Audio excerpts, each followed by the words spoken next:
محمد اویس ہندوستان سے پوچھتے ہیں کہ آن لائن نکاح کا کیا حکم ہے؟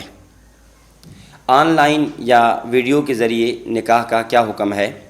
تو اس سلسلے میں عرض یہ ہے کہ نکاح کے لیے ایجاب و قبول ضروری ہے، اور ایجاب و قبول جب تک مجلس متحد نہ ہو، ایک ہی مقام پہ اکٹھے نہ ہوں، اس وقت تک ایجاب و قبول نہیں ہو سکتا۔ لہذا آن لائن اور ویڈیوز کے ذریعے یہ نکاح درست نہیں ہے۔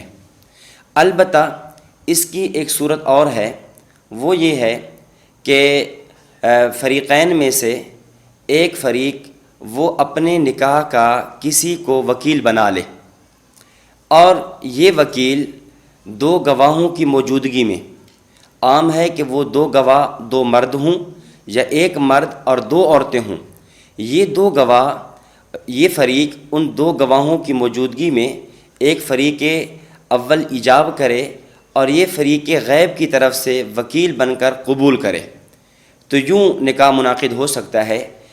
باقی فقط ویڈیو یا آن لائن نکاح کرنا یہ درست نہیں ہے۔